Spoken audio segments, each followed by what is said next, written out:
All right. Welcome, everyone. And we are live. And today we are going to be talking to Max Karson, who is otherwise known as Mr. Girl. He is often known for his very provocative and polarizing views. He talks a lot about some of the topics that I talk about, including psychology and internet culture and gender. So we do have some overlap, and I think he sometimes talks about things even more controversial than I do. And I've had the pleasure of being interviewed on his fabulous Substack and channel. And so it's such a pleasure to have you here today for this interview. And you reached out to me, I guess, a little over a week ago with a very fascinating story to me, fascinating, concerning, troubling story about your delving into trying to find out what is Oregon's gender curriculum policy. So I would, love to get into that story. We can just kind of develop it as we go, but I don't know if you want to give any of your. A lot of times people like to know how did you. Who are they? Oh, how Well, did I get well, interested I in was it? gonna say, how did you become critical on this issue? When did I get peaked? Yep. I speak your language. Okay. When was Okay. I Good. peaked? Okay. Yeah. When did you get peaked? I was never unpeaked. I just from the first time I heard trans women are women, I thought that doesn't make sense. Yeah. Not like it's offensive to me or like I'm angry about it, just like it doesn't make sense. I guess I get kind of animated about, what I perceive to be logical errors that people are making, but and then I am opposed to especially medicalizing youth or surgery for youth. And I think I might also just be opposed to anybody getting surgery or hormones, but that's usually framed as me being like it should be illegal for the trans person to get hormones, but I think it should be illegal for the doctor to prescribe someone Yeah. hormones just because they want them. And so the idea that this kind of logical framing of gender as like you're inhabiting your body as a soul that has a sex that can match up with your body or not, the fact that that's used to justify medical treatment and psychiatric treatment or therapy plans or social transition plans or access to bathrooms and prisons and sports teams, then it starts to become not just like astrology where I'm like, this is stupid, but it doesn't matter that you believe in it. Then it starts to become like you're actually encoding what I think you think is like a weird religion into fields of science. Yeah. I mean, I completely agree. I think it's, we have always had very reasonable prohibitions against self-harm.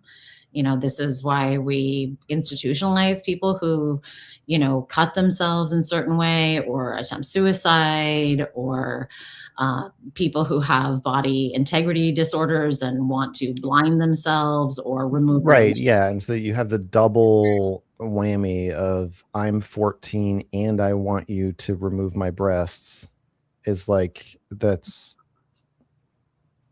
are to me disqualifying for consent. Yeah, I agree. I agree. I mean, I think really a plastic surgery is a kind of a vulture capitalist interest anyway. I think, anyone who is having self-esteem issues to the extent that they want to, modify their body in a way that introduces harm is very concerning to me in general. Yeah. And I had to decide not to take minoxidil or finasteride because if I had to just go bald Yeah. because to be hardcore with my beliefs, I can't start taking I can't take gender affirming hormones for myself while Yeah. telling, and I did it for all those high school girls out there who want to get sex changes. I went bald for you. So you're You're a welcome. hero. Yes, that's right. That's right. An American hero. Who knew? Yeah. Uh, okay. So now into what got you curious about curriculum that was going on in Oregon? Yeah. So I live in Eugene, Oregon. I am a resident of the 4J school district, which is the main, I think it's like 85% of Eugene. And I've lived in this district for 5 years, and I've lived in Eugene for 6 years. So Mhm. I'm not, I'm an outsider politically and personality wise, but I do really live here. I'm a Mhm. member of the community as much as some people may not like that. Mhm. I saw that well, I just had a couple of conversations with people in different meetup groups. Mhm. Okay, I recently went through a breakup. I'm sorry. It's okay. And so I had to start leaving my house. So I crawled out into to try to build a local social life, which to me involves asking random people at meetup groups if they think trans women are women. That's how I meet people. And I found that there's a lot of discomfort. The main answer is like, I don't think about it. I don't think that matters. I don't think about what's in other people's pants, or I'm Yeah. not obsessed with just Oh my all the kind of Yes, you do. Yes, you do. You know yeah, you that's all I need. That's all anybody fucking thinks about. do. There's the defense set of talking points, and then there's the just evasion of like, this isn't my business, so I don't have to think about this. Yep. Yeah. Um, and then so I started getting interested in, where is this coming from, or how are they teaching this? And then I found out that I mean, it's not, I didn't find it out, it's public information, that Mhm. Oregon mandates, the Department of Education mandates that fifth graders be able to define gender identity. And the definition is your internal sense of being male, female, or some other gender. Mhm. And then I was like, I already find the whole thing logically problematic. And I'm like, how are you teaching something that I think just internally doesn't make sense to a 10-year-old? Like, how are you accomplishing that?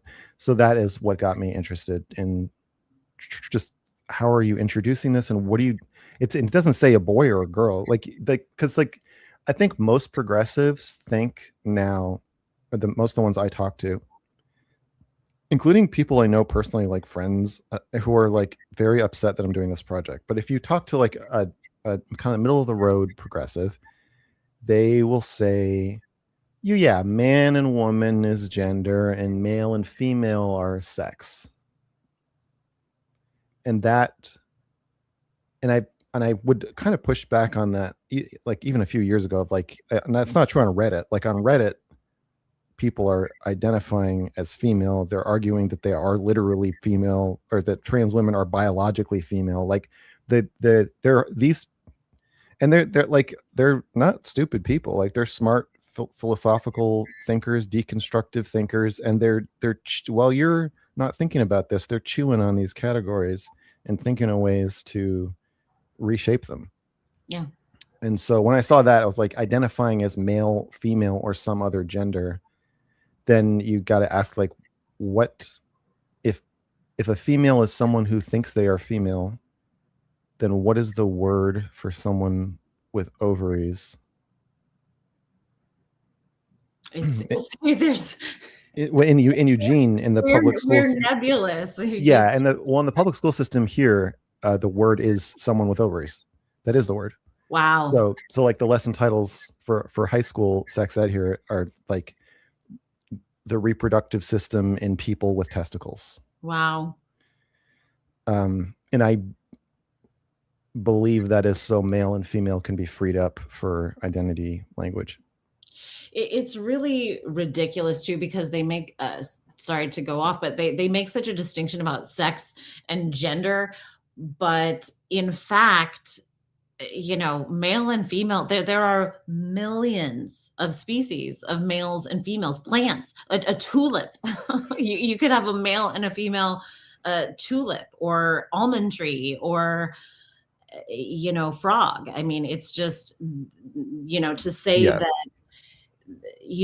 that we can't have names for, that we can have names for the millions of other organisms, and we can specify the kind of female that we're speaking about. We can't have a word to distinguish adult and adolescent human females. Yeah, right. And also, I mean, we're interested in reproduction. That's like what sex ed is about. And Yeah. so that's obviously the operation you're talking about when you talk about sex. You're not talking about like, am I emotionally attracted to somebody because they identify as female? You're talking about like two organisms have Yeah. sex and then they make a baby. And Yeah. like, what are how do they do that? And what are the names of those two body types? So you got to go through a lot of mental gymnastics Mhm. to make it seem or feel like that isn't what the curriculum should be doing. And they're pretty good at it. Like even reading it, even though I'm criticizing it, I'm like, am I just wrong? Like, am I just being mean, or am I like being a bad person? Because it's like I was raised progressive, and I'm able to switch languages very quickly and talk around trans people the way I'm supposed to talk, or whatever group of person. And there's part of me that's like, I do feel it. I feel like I'm stepping on someone's toes every time I say the wrong word, Yeah. or want to criticize it. Yeah, I mean, it's quite ridiculous, and just, as you said, every species out there is fighting to procreate. Yeah, That's what life is. Life is fighting to thrive and for the species to continue. I don't So think I agree with that. you don't think you agree with that? Well, I think no. I think some. I think this is where you and I kind of part Hmm. philosophies, Okay. where you have a tendency to kind of ground things back in like um a sense of like objective reality. It's very comforting to me, but go on. Yeah, and I don't feel that way. I don't really believe in an objective reality. Well, okay. Well, So I'm a little more deconstructive than you, or sure, a lot but more. what do you think life is out there trying to do? Like, I mean, like, I'm like looking at some woods over here. What are these trees trying to do? What are these little squirrels trying to do? The crows, what are they up to? Well, the way I look at it, Hmm. which you may not like, Okay. is that the frame you're giving here, I think, is a little circular, Okay. kind of like evolution, Okay. where evolution is just random mutations, Hmm. and then whatever survives survives. Mm, It's not like you're growing wings so that you can fly because of some reason. It's just that you have a mutation that makes you grow wings. Oh, it's that we're on a island surrounded by lava. You grow wings, I grow an extra pair of legs, and you survive and I don't. But to read that as like that's the purpose of your wings, is to fly over the lava so that you can survive, is it's just like a tautological truism. It's circular. Like you're just saying that the species wants to survive because that's the species that survives. But a lot of organisms don't reproduce; they just die. So just the idea that life is like, I would say life is replication. It's not trying to replicate itself. It just is replicating itself. But there's like a purpose that you read into it that I don't. Okay. I mean, it's not like a religious purpose, but What if yeah. it is? Well, life is, yeah, I do think, yeah, You see, life. there's like a meaning and purpose for you. Well, the meaning is secondary. Life is, okay, so let's go back to your basic. Life is replicating itself. It continues to It doesn't. mutate. Yeah, but it's not like it wants to. I just see a bunch of molecules doing, following the laws of physics. Sure, but there is a lot of competition out there, and Yeah. a lot of the animals, including humans, are putting forth a lot of purposeful signals in order to be chosen for mate selection. That's true. Yeah, I concede a frame of mating behavior for sure. Mhm. That but I don't think it's like objectively real. I just think it's a way that you can read into what's happening. Okay. Now, I mean, I find this fascinating, and we could get lost here. We can come back. Do you find it annoying? Um, I mean, I find it You like seem annoyed. I might be a little in that I find it to be uh like a kind of semantics. It's kind of a mental semantics game that is I don't know how useful it is, and it is seems to be um, uh, In uh, this even in this context? well, yeah. I mean, it's a little semanticsy. I mean, okay, But isn't so that the whole thing that we're fighting about? sure, I guess. Semantics? Okay. I mean, isn't why can't we just call trans women women? That's semantics too. Mm. I mean, we can't call them women because they're not women, but But okay. So if everybody agrees, it's women. going, Women is just going, women's just a sound we're making. Like but we can make it whatever we want it to be. well, of course, We could switch women and bananas tomorrow if we all sure. agreed on it. And I've said that so many times. But I guess I'm trying to point out that you want the semantics fight to go to a certain level, Mhm. and then you want to stop. Well, But okay. your opponents don't want to stop, and I also don't want to stop. So I see why it would be annoying to you that I would be basically doing the same thing they're doing. Well, okay, so let's go to that we're just a bunch of molecules floating around. So Yeah. everyone is molecules. The trees are molecules, the mice are molecules, the ants are molecules. Yeah. They're organized in a way that have observable patterns, and my feeling here is that you're But the thing, I don't know if I agree with observable. I think definable. what's the difference? Observable asserts that it's pre-language reality that you're discovering and putting a name on. That there's I would something say even observable. Okay, okay, wait. Say you're saying observable is a pre-language reality. reality.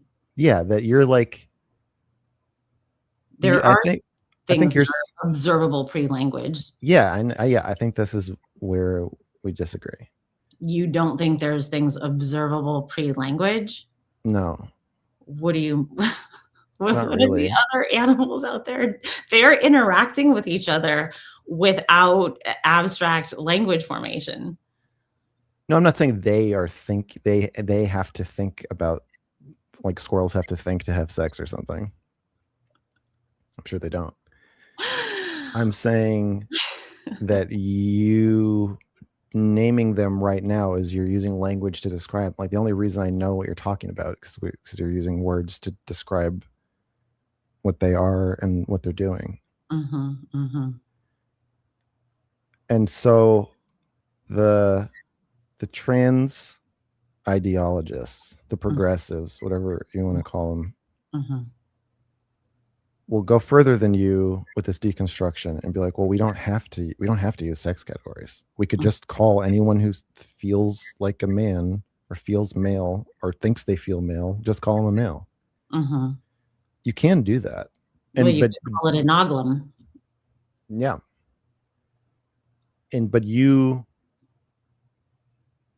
won't really agree. You won't grant that. You're like, no, objectively, there are males and females, whether we have language or not, and then we discover them, and then we put labels on them, and that's reality, and you're denying reality. I think that is your like thing. Okay. Right? So what's your thing? My thing is that language is reality. That there is no pre-language thing. It's a circular assertion that you're like, I see a male squirrel and a female squirrel. You don't have a perfect definition of a squirrel. It all boils down to convention. You and I have to agree on what a squirrel is. Every squirrel is different. Squirrels are changing. Even in one individual squirrel, its DNA is mutating. There's no way to define a squirrel other than just like, yeah, okay, we agree that thing is a squirrel. Okay, but first of all, we're born into the world without language. We before we are linguistic, we are sensing. You're not born with an abstract thought in your head. You are born. Right, but you're not gonna. If in a world of babies, there would be no such thing as squirrels mating, because they wouldn't be able to talk. They would never come up with that concept. And there's concepts that we have never come up with, that we are surrounded by because we're too stupid. And if we were smarter and saw more patterns, we'll come up with more concepts. But right now we can't. So like the idea that you are asserting that language I don't mean to gaslight you. You're sort of saying, I mean, we're having a little bit of a chicken and the egg conversation, but you're saying language is primary to experiencing. I'm saying they're the same thing. It's not, for me, it's not a chicken or egg. Language and experiencing. Language, experiencing. Yeah, I don't think you can come up with a definition of language, experiencing, reality, thinking. I don't think that these things can be separated. You have to use language, and you can also expand your definition of language so squirrels do use language. Like if you show a squirrel a thing that looks like an acorn but isn't, and it's like, thinks it's an acorn, in a way that it's like a hieroglyph for a squirrel. I think if your opponent is willing to deconstruct everything, and the purpose of their deconstruction is to say, like, I want a word that sounds like woman, that sounds like the word you use to mean adult human female, and have used it for years and years and years. I want to call myself that, so I'm going to just deconstruct the category. To me, when you're like, well, you can't do that because that's not reality,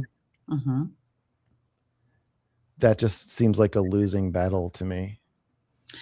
Well, I guess anyone who is wanting to have a semantics debate about facts is, I'm worried that we're getting into the realm of gaslighting.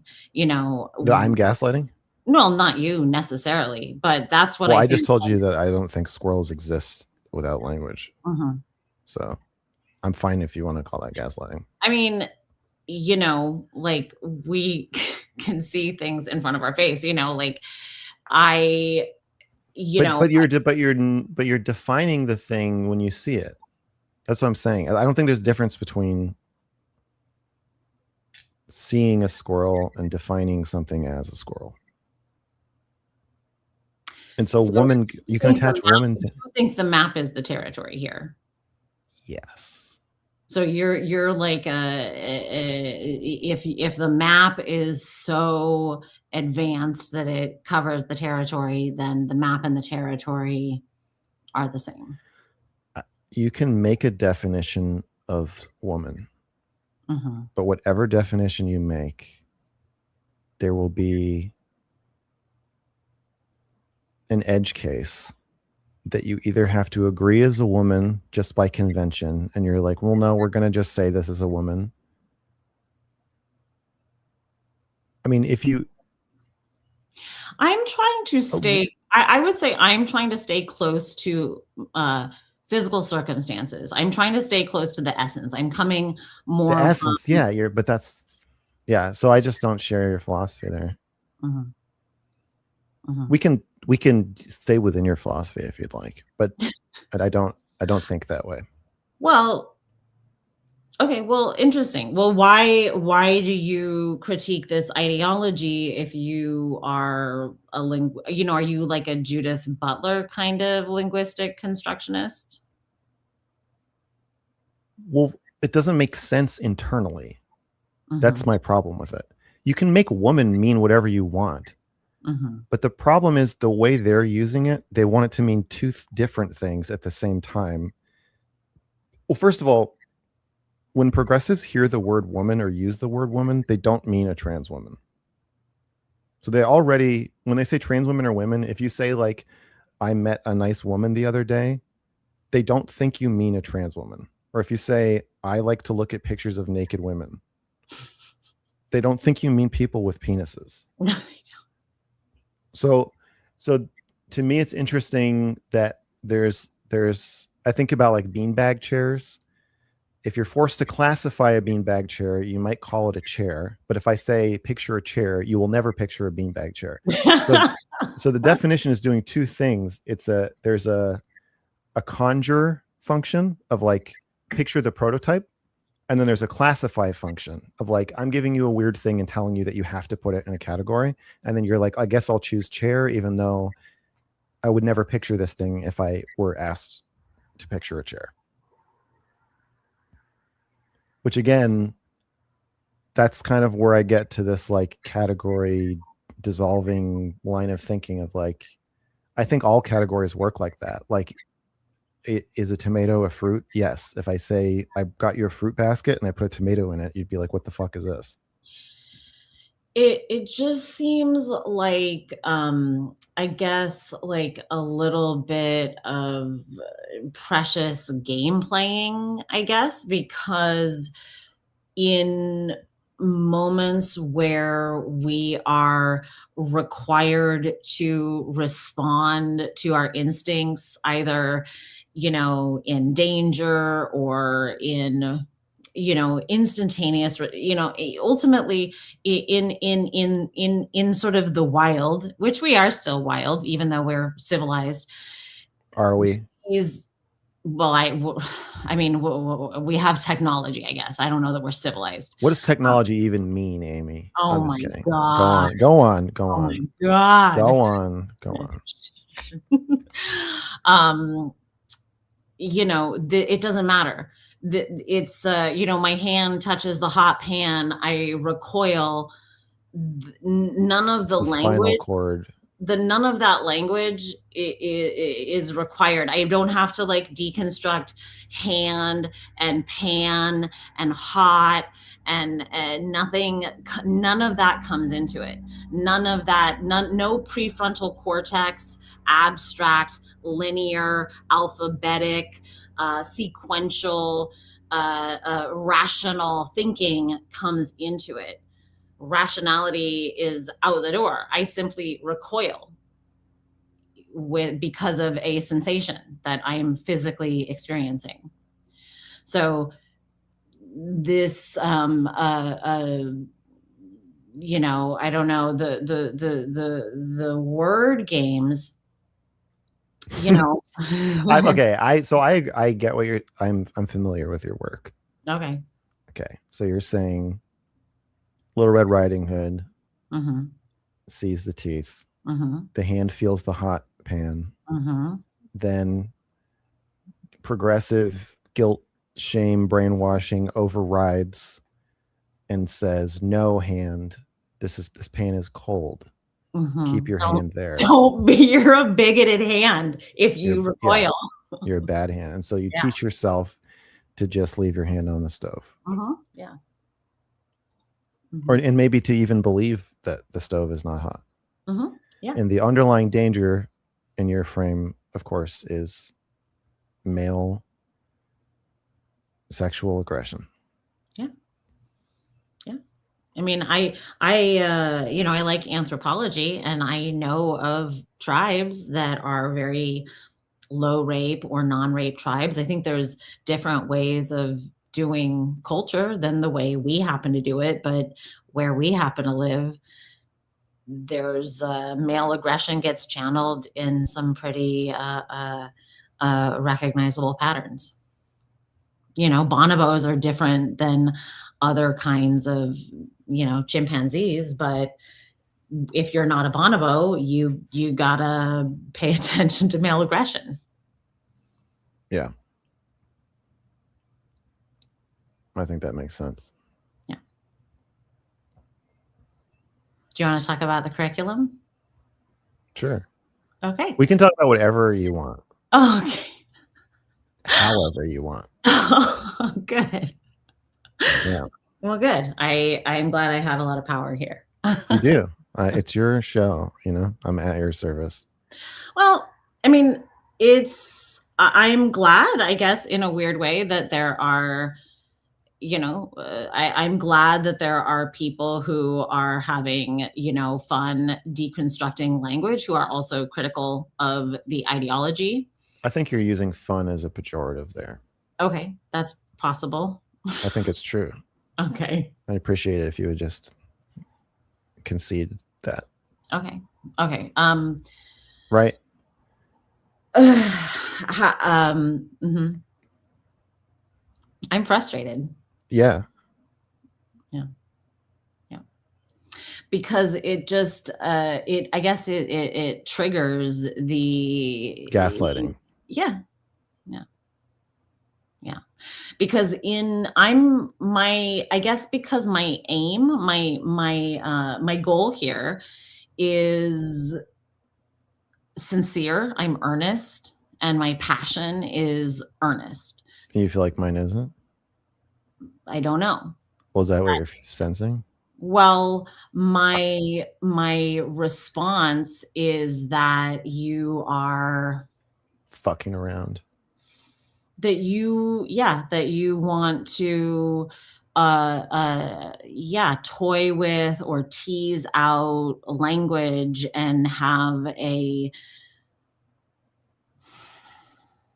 you want to, like, I mean, game. That's what it feels like, that you want to have a game. I'm a man playing games. I have no stake in the matter while women's spaces are invaded.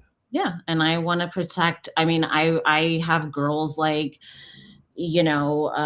Frances Hodges, and she's, a 14-year-old girl, and she's standing up to her entire school about a boy in her locker room. And I just look at girls like her, and I'm like, why are these girls taking the hits? Where is that? I think I just read an interview with her. Washington. She's like the 17-year-old. Yeah, she's 16, but red hair. She's really cute. Long red hair. Frances. She's a child. I'm just kidding. Frances, red hair. She's 16. And there's one trans person at the school. Frances Stout. Is this the one where there's like one trans person at the school and she went to the school board meeting and was like complaining, or am I mixing her up with somebody else? I don't know how many there are, but he is specifically on the volleyball team. She refused to play with him. She refused to shower in the locker room with him. Okay. I think there were a couple of other girls who ended up speaking out about him, and I don't know how many boys there are at her school who are doing that, but to me, that is, to me, what is urgent is that she might be the lone one in the school speaking out. She may be the only one who feels safe enough to speak out, but I promise you, she's not the only girl who is troubled by the situation. And I feel passionate about girls who are being shamed for speaking out, and adults who are letting these girls take the hits is very my this is where my rage and passion for this comes out. And this is when I start to get into that place where I'm like, these stupid fucking males, you are not special. You think you're so special that you get to just bypass women's consent and disregard this and play a game with language. And you don't understand sex and gender, and gaslight women about our very primal self protective instinct for sex recognition. So And me telling you that squirrels are words is helping myself to some of that well, anger. I don't really know you, and I'm not. I've made people who don't know me angry before.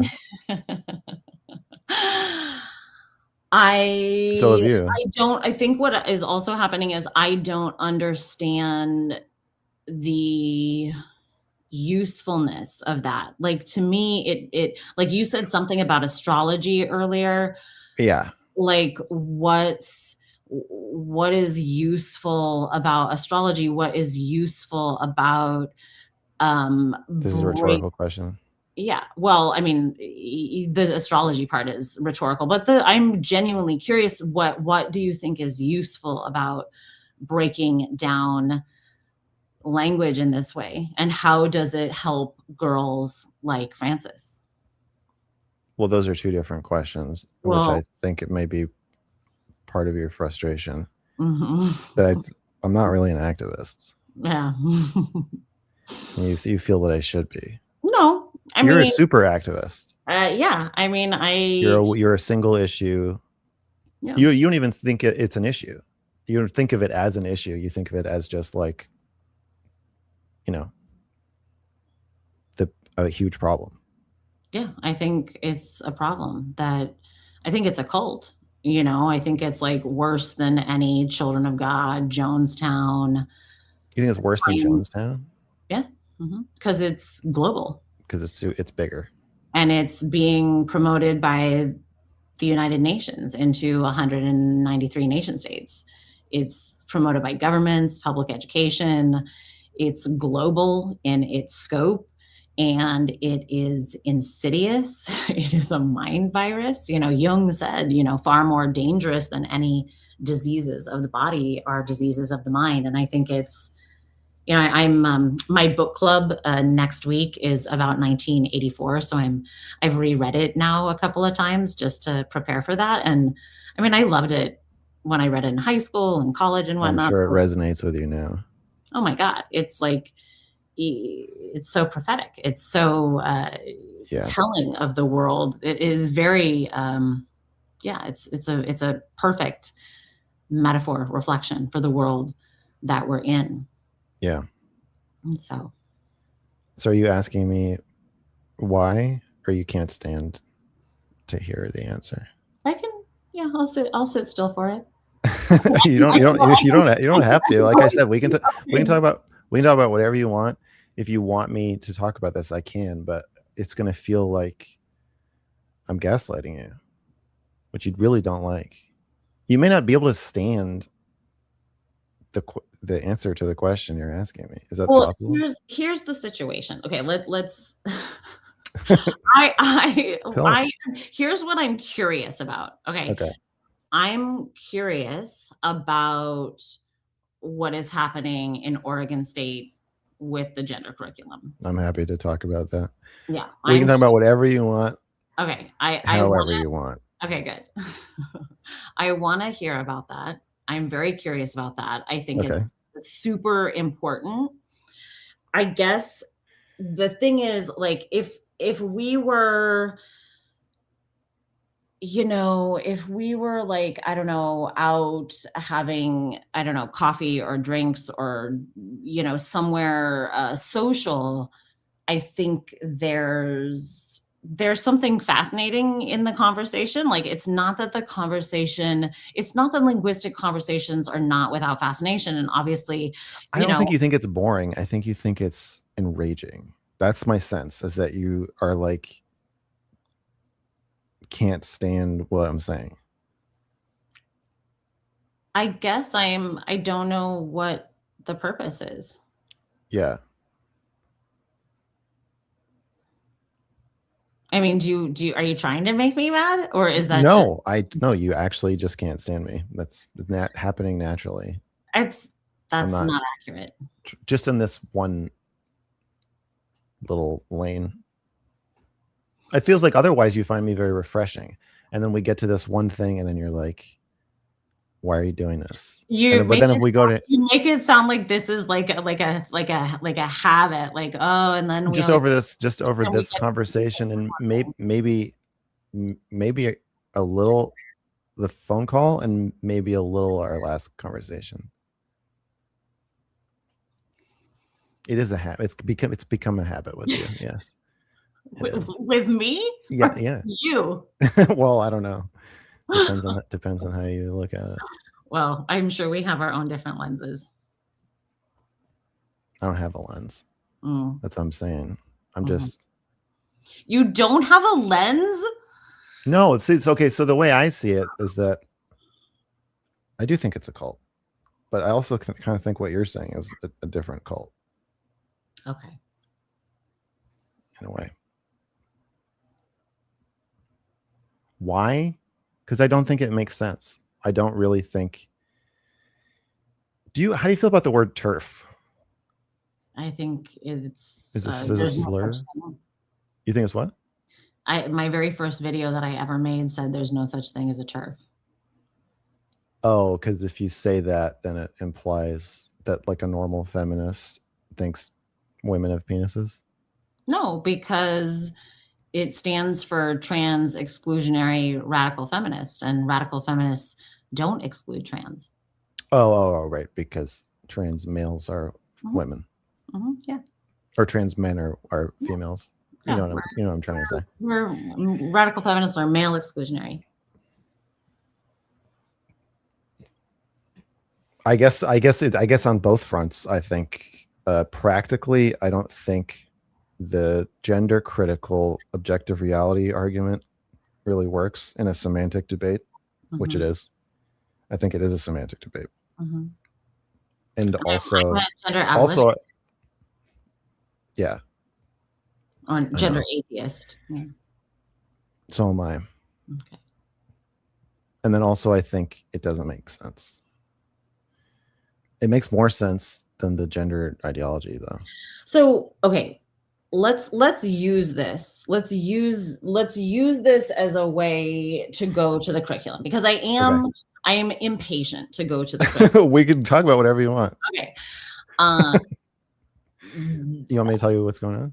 Yeah, I want you to tell me what's going on. And I think if you want to, we can segue to, so like, okay, what you're saying right now, I would not really, it's irrelevant to safeguarding young girls. And it's like, it seems equally as confusing to you're dealing with a group of people who don't think young girls exist is the problem. Yeah, they think Aylock thinks little girls are kinky and that he is a little girl. So if you have enough people who think that, it starts to become true, because it's just a word. And okay, so I think that gender critical people are in a little denial about how much language relies on convention. And it's a handshake. When you say little girl, and I reflect back to you that I know what you're talking about, I'm playing with you on purpose. I'm agreeing to the game of like, okay, the rule is girl means this, and we both know what it means. if you have enough people who change the rules and start using it in a different way, you can't just keep saying no, girl means female human child, because it starts to not be true. Well, this is, we're getting into 1984 here. Yeah. But the reason that newspeak can destroy language is because of what I'm saying, that if you start using words in different ways, the moment you call a banana a woman, even if one person does it, you have changed the meaning of the word as soon as one person does it. And if enough more and more people do it, then the definition drift just keeps going and going and going. And like you said, if the standard makers or standard setters, the psychologists, teachers all decide that female just means someone who thinks they're female, then it does mean that. And I don't agree that there's like it has to mean this thing. So that's my take. But do you want to hear about what's going on? I do want to hear about what's going on in the schools. I'm very curious about that. I'm not saying that we should teach 5-year-olds what I'm saying to you. I'm just saying this is how I think of it. I'm not saying we should teach kids like Not teach. So when you learn a word, like every time you use a word, the definition changes because nobody knows what anything really means. Isn't that fun? But I do think that's actually the truth. Okay. I filed a records request. I love it. So all of this is located in Eugene, Oregon, and all this is with the 4J school district. Everything I'm about to tell you. So I thought, how are they getting this idea into a 10-year-old's head that gender identity is whether you think you're female or male? I filed a records request asking for lesson plans, scope and sequence documents, any internal guidance on gender, how gender is treated logically among the staff, faculty, and then how are you teaching it to the students? What textbooks are you using? What resources? Whatever. And they sent back an email that responded to probably 20% of that and ignored the rest. I filed a SEP. So public records law in Oregon is. Do you want the legal breakdown? What I'm curious about, I mean, I like that. This is good. Because I am curious about what's going on in Oregon. I mean, I'm always curious what is happening with curriculum. What are the kids being taught? But I think what do you want me to say? Well, I want to hear about what I found very fascinating was how they really tried to stop you. How you were curious to go in. Okay. You got them to agree to let you go in. Okay. I see what you want. I filed a parallel inspection request. So in Oregon, any district resident can come in to any school in the district they live in, not any school, but any school district, and review any curriculum material. So it's all open to the local public. So they routed part of my records request into this curriculum request. And they're like, okay, since you filed this other thing, you can go into the district office and look at the curriculum.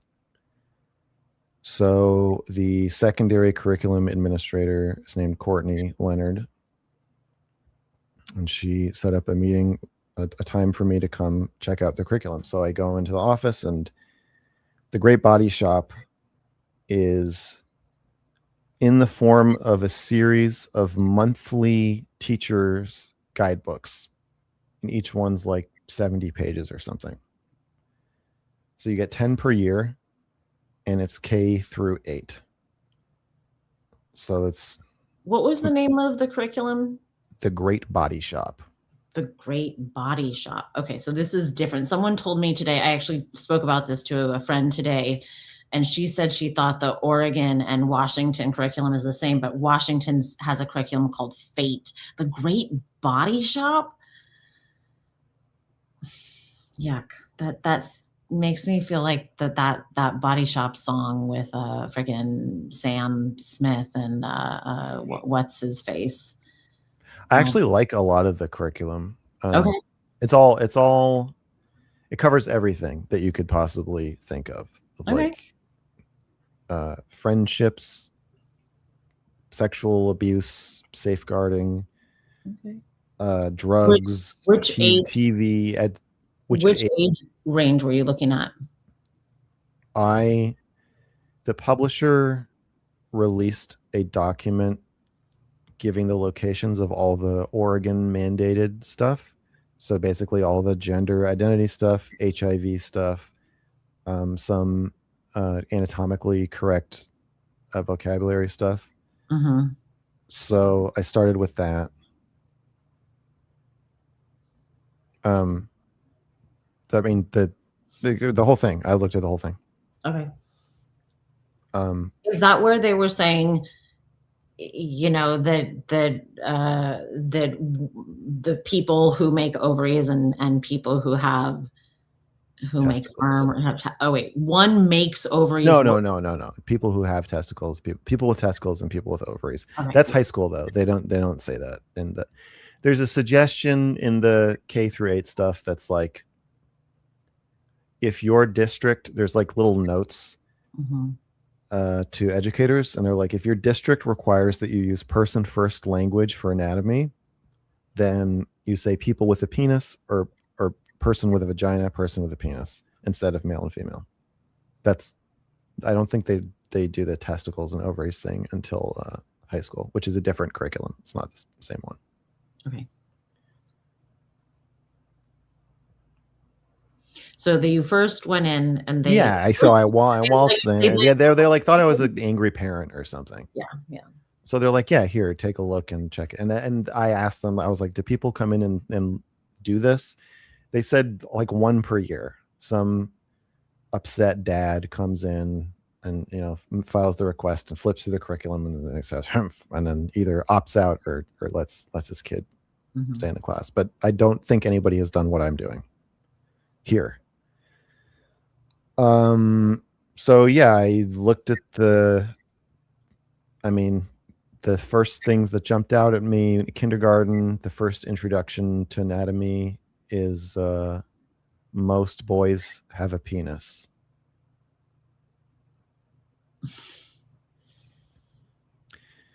Which as the you know, the language deconstructor was interesting to me, because it's like, if this I ran it by, I went to a gender professor's talk recently, and so I sent it to her and I was like, what do you think of this? And then I talked about it to like a couple other progressives, and they were like, well, it's true, most boys do have penises. Oh, how's that false? Humans have two legs. I mean, humans are bipedal. Boys have penises unless there's an anomaly. Exactly. So then you're like, well, is it a definition sentence, or is it just because I mean, yeah, I guess technically factually it's true, but is it just a factual statement about a pre-existing population, or is it meant to be a definition of a population? And so these are the little slips that I find interesting, because especially if you're progressive and you're kind of okay with this language, it doesn't jump out at you as like, the problem is the sentence is both a definition and then also an undermining statement about the population is simultaneously defining, making it not a definition. So it's actually like I'm always lying. Like, it's a self-contained logical contradiction in one sentence, given the context, but it's not immediately obvious what the problem is. And so I like solving those. Yeah, I guess that's where, and not because I care about girls. Well, I know. I just like solving puzzles. Well, I think that is where your interest in perversion. Well, my linguistic perversions. Yeah, and that's where can briefly be aligned with your political goals. Briefly. Very fucking briefly. Yeah. But when you called me and told me about how, you went in and But this, basically, you talk about this shit all the time. I know. Milk is bigger than water. I thought, Yeah. I Yeah. thought we'd be getting along better. Well, I don't think we're not getting along. I mean, I don't think we're not getting along. I think we're, mixing it up. I think what I find refreshing about you is that you're naming my frustration in real time. So I feel refreshed that my frustration is welcome here and that I can, speak back to you directly about why I'm impatient. I guess I would say impatient. I'm impatient with, Me. yeah, well, this Conversation. well, yeah, I'm impatient with the linguistic, Bullshit. I mean, yeah, games. I'm gonna say games. That to me, that word works because I mean, I think it's like mentally interesting, but Yeah. I don't care about being mentally interesting when I'm trying to protect, Frances Stout from being bullied at school because she wants to say no to this boy and she's getting death threats because people are coming at her and it's exactly because of this curriculum. But I mean, I like that you're pointing out that it is in itself logically inconsistent, even for its own rules. It is inconsistent, and I appreciate your observations about that. Well, I also think that's part of what's cult making about it. Mhm. Yeah. That the amount of brain power you need to apply to learn how to speak genderese Mhm. is much lower than the amount of brain power you need to apply to figure out why it doesn't make sense. Mhm. So it's like a barbed hook that you can embed it pretty easily, Mhm. but it's very confusing and painful, especially when your social life becomes built and your professional life becomes built around like not removing this thing. I think it becomes very distressing to people, like leaving any cult. Yeah. And to me, it's there's a lot of cognitive disruption. There's a lot of, the Stroop effect where it's dulling your ability to have responsiveness to the situation. So if I'm, Yeah. like 15 years ago, a man walks into a woman's locker room and I'm like, get out of here, or if I can't get him out of here, I'm like, I'm going to management. They're going to get him out of here. And I can Now they'll get you out of there. immediately respond to the situation. And now I have to go through some sort of like mental process of like analyzing his style choices and, trying to look into his heart of hearts to figure out his sincerity and analyzing his psychology and, going through this, some sort of analytical process where I'm like reading into his world instead of being responsive to my immediate self-protective instincts. And this is, I guess, what I mean, if you listen to my content, this is what I try to drill into women and girls is You're one of stay. the only people whose content I listen to. Wow. Oh, that's nice. Thank you. You're welcome. So there's something then that I'm saying that you are resonating with. No. Yeah, I know. I do resonate with a lot of it. I just don't agree with you about a lot of stuff, but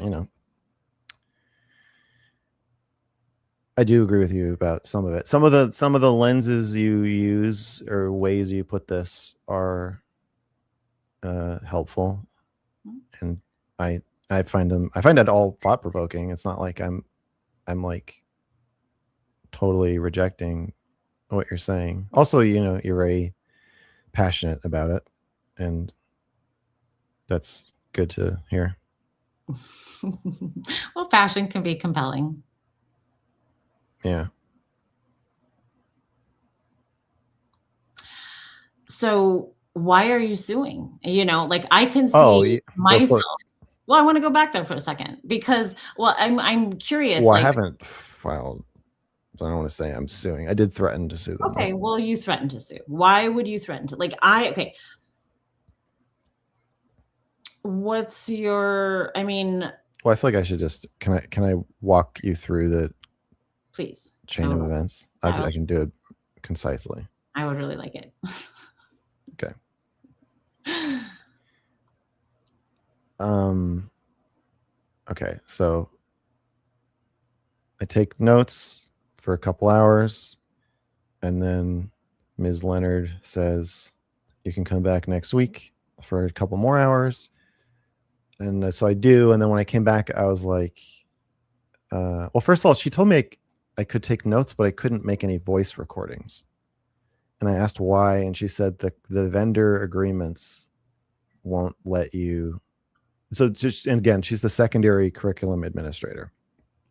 It just seems so like bizarre that would be a rule, but yeah. Yeah, I was like, "Do you have the agreement?" And she was like, "No, but you can file a records request." So I said, "Okay." Yeah. And it just didn't seem true, Yeah. but whatever. Also, it was like kind of a busy office, so I was like, maybe she just doesn't want me to be muttering to myself. I don't know.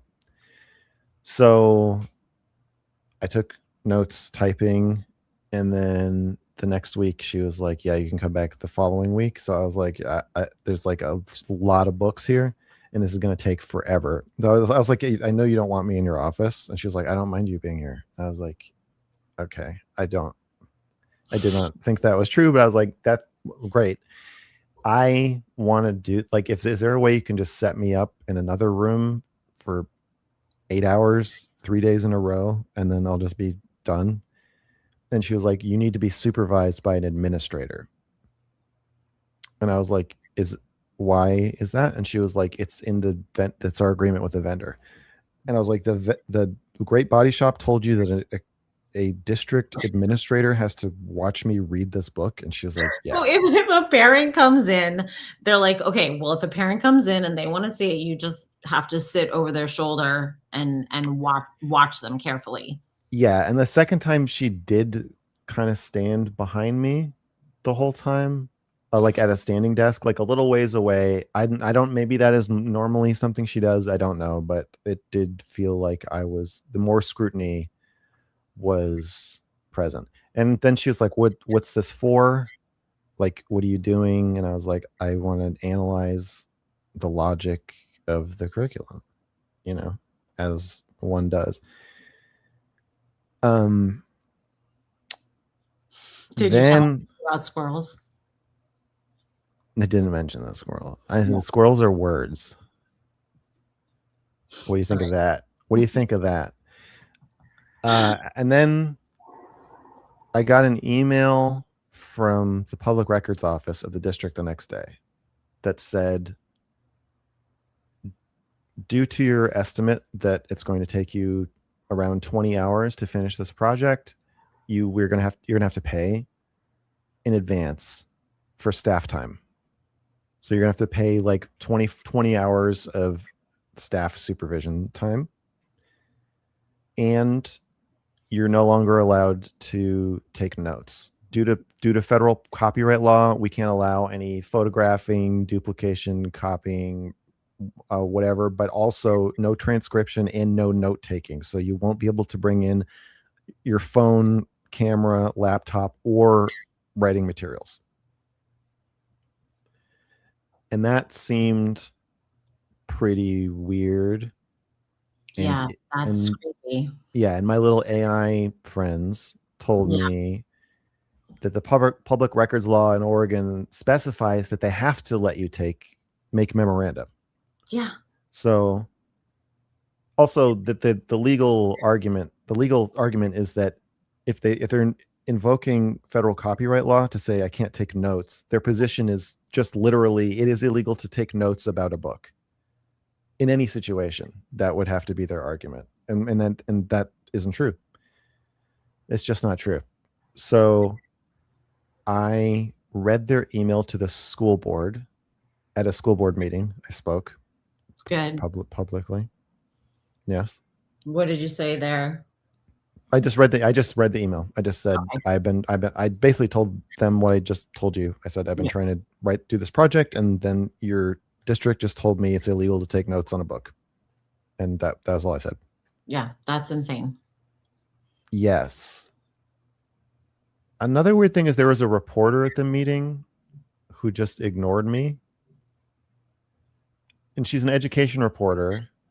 And I thought if I was an education reporter and somebody came in and was like, hey, the district said it's illegal to take notes on books now, I would probably be interested. I emailed her and she didn't respond. I emailed another education reporter from a different outlet, local to Eugene, who said, she was like, well, it's true that they're breaking the law and you can fight this in court if you want. It's probably, it's probably not lawful, Mm-hmm. but the reason they're doing it, just so you know, is that anytime a gender curriculum or not a sex ed curriculum like this gets any kind of scrutiny, no, she didn't say trans kids. She said right-wing extremists make death threats against students and staff. No, they don't.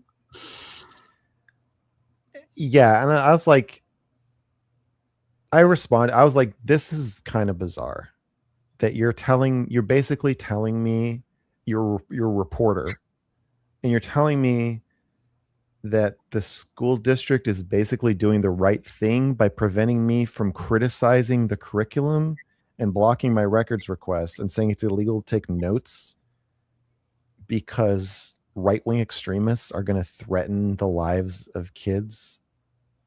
Like, are you hearing yourself? It just doesn't really make sense. And right-wing extremists who object to this kind of thing, and my understanding is that they think the kids are being groomed or brainwashed or something.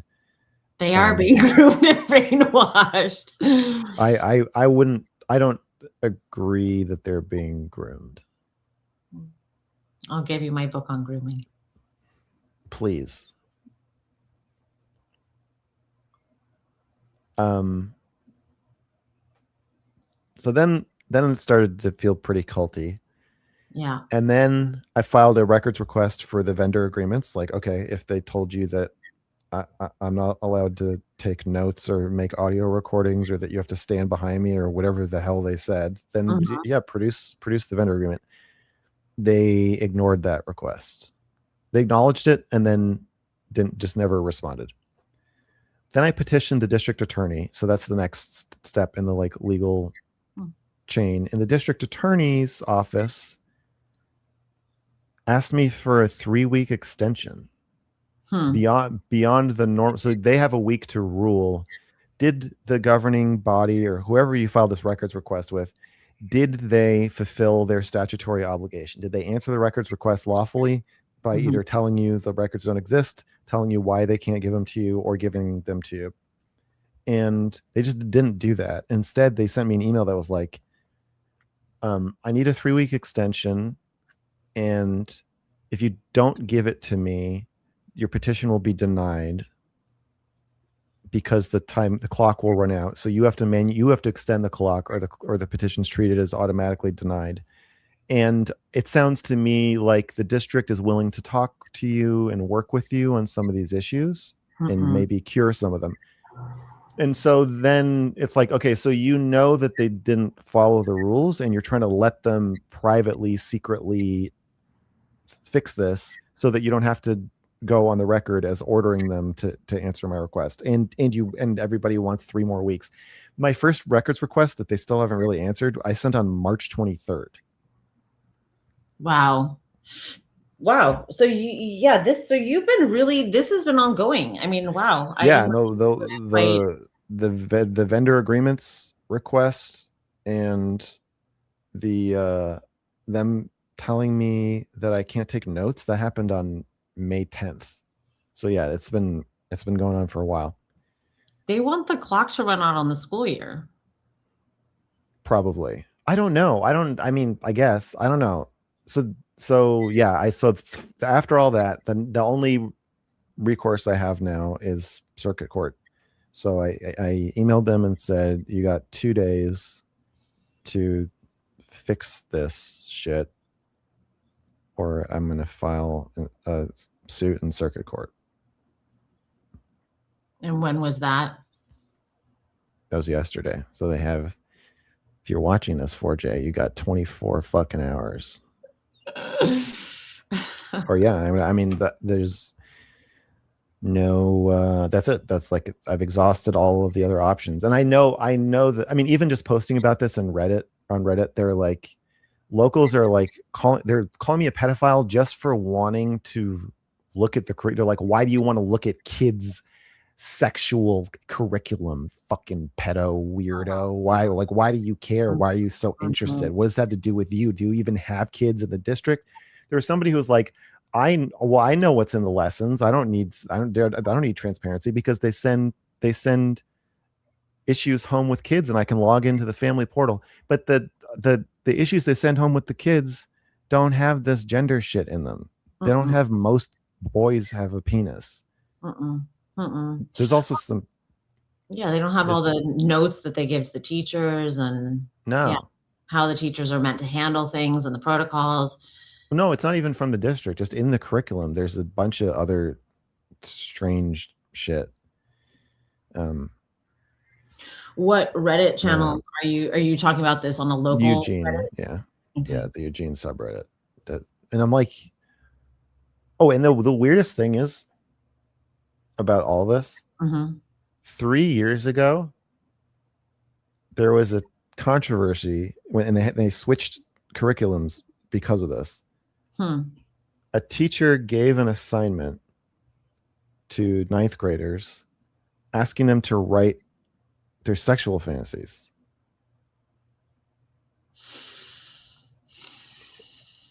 which I will say is grooming. That is grooming. That one is grooming. And my understanding is the assignment came from the curriculum. You give it as like an extra credit assignment to kids who had missed a test, which is also feels like the fucked up kids who miss tests. Then like you write this, that also feels. I'm not saying anything about the teacher's intent. It feels a little like, hey, you want to get that good grade? Yeah, get on. I have no idea about what the teacher's intent is, but I just think structurally that's It grooming. doesn't matter.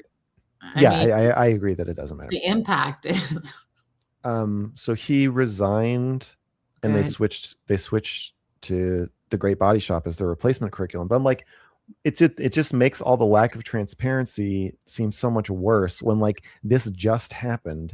And it's so weird to me that parents of kids in this district, when someone else is like, just a few years later is like, well, I want to look into the curriculum, and they're blocking me. They're like, why do we don't need people to look into the curriculum? Like, what? Obviously you do, because you have teachers asking your kids to write down their sexual fantasies. You fucking dumbasses. Yeah. I mean, I can't believe, were there, when you went to the school board meeting, were there parents who were like, thank you so much? Thank you. No, it was very awkward and nobody was happy I was there. Wow. Sometimes when I do things, even when there's like a lot of opposition, secretly people come up and they're like, thank you. I have not gotten one secret, on DM from a local being like, I appreciate what you're doing. Some people I've met in person told about the project, including parents of non-gender conforming kids have been like, thanks. But that's after meeting me and, probably sensing that I'm not like, I don't hate trans kids or something. Okay. That's it. Well, to me, I just, my concern, I mean, the lack of transparency is bizarre. Like, I'm sure, what would be interesting is if you were like, "Hey, I also just want to look at your math curriculum. Can I just like take a look at your math curriculum?" Like, and if Yeah. they're like, "Sure, take it home. Here's the book. You can have it. Well, Look at it all you want." most books you can buy. Yeah. I mean, you can't buy these books. Yeah. I asked the publisher, and they were like, "No, you have to get it from the district with a records request. You can't That get it is, from us." yeah. See, it's weird when secrets, Yeah, secrets. there's also an opt out notice for parents. Like Can they if you opt out? Yeah, but the opt out notice doesn't explain the weird gender identity stuff. Mm. It's like sex and HIV and drugs. I don't even know if it mentions drugs, but I didn't see any gender stuff. I only glanced at it briefly, so maybe I shouldn't be making this claim. To my memory, I don't think the opt out notice thoroughly covers this. Well, I'm going to be helping with a bill in Washington State. I didn't write the bill, but I'm going to help write some of the language that explains the bill when you go to vote for it. Nice. Um, That's probably more important than the bill. yeah. But ultimately, it's a bill to have transparency for parents, because in Washington, there currently you can't opt out. You can't opt out for your kids, and there's a lot of Oh, really? there's a lot of withholding. There's just a ton of this withholding medical information. You can Wait, so you just like fail the class if your parents don't want you to be in it? How does it work? I don't know. I guess you could. I know a woman in California who sued because she basically withheld her son and he failed the class. Oh, Yeah. I don't know anyone who has yet done that in Washington State, but I know that's why we're trying to get this bill on the books, because it has a lot of implications. It has, implications for courses like this, but it also has implications for medical records, and it has a lot of implications for all of this gender identity nonsense, but it also has a lot of implications for just other treatments, because they're sometimes at school they're prescribing meds now, like ADHD meds. There was a father here who his kid was prescribed meds, he wasn't told about it, and they conflicted with other psych meds that he was on. that's And not good. no, and he was not told about it. And his son has a lot of special needs, so his son hadn't mentioned it. He was just like, "School said I should take it." Yeah, that's bad. Yeah. So, it just concerns me that there's a lot of, this nonsense of, the school knows what's better for the kids. The state knows what's better for you, comrade. This is the territory that I think we're creeping into. Yeah, I got some pretty negative reactions from, Yeah. as I said, even from people I know who are like, "You're nitpicking, and if you do this project, it's going to be used by other people to hurt trans kids." So indirectly, I'm harming trans kids. But hopefully you're helping kids who might come out with trans identities because you want to know what they're telling these kids. I mean, I would think I want to. I would think I don't believe in trans kids, but even if you believed in trans kids, this would seem useful. I think that the cult believes that records requests and transparency and all of these rights are weaponized by the transphobic, extremist, right-wing, violent enemy so much that they would rather not have those rights. I think most progressives are at the point where, at least if you, in front of people, if they had to say, like, would you shut down records requests, rights, and transparency to protect the curriculum from outsiders? I think a lot of them would say yes. They're going to march us into a totalitarian government. It's crazy. Do you talk about some of this on your channel? Do you talk about this with your audience? Gender? Mm-hmm. Not in quite this way. Mm-hmm. I made a video called "A Fetishist's Perspective on Trans Women." Mm-hmm. I didn't see it. What was in it? Well, yeah, I wouldn't expect that you had.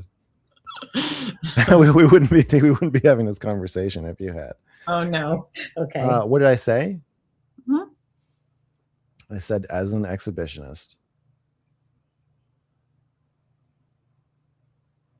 I know that when the opportunity to satisfy your kink presents itself, you will take it. I know what it's like to have an obsessive sexual compulsion. And so if you're autogynephilic or a cross-dresser, and your government tells you you're legally allowed to go show your penis to everybody in the women's locker room while dressed as a woman, a significant portion of those people, like when the internet first started, and it was full of men pretending to be women to get other men to send dick pics or meet up and have sex and not even know that they were having sex with another man, or just all the ways, like any guy who's ever been on Tinder now or before the trans crazed dating sites, they're full of men pretending to be women, dressed as women, taking pictures of themselves as women, trying to get you to interact with them so they can get off to the idea of being a woman. Like it's not, and it's like those people didn't just disappear. And so if you create a framework that tells them all you have to do is say that you think you are actually a woman and you can just do this, they will. Yeah. And I'm saying it, as a kind of perverted person who knows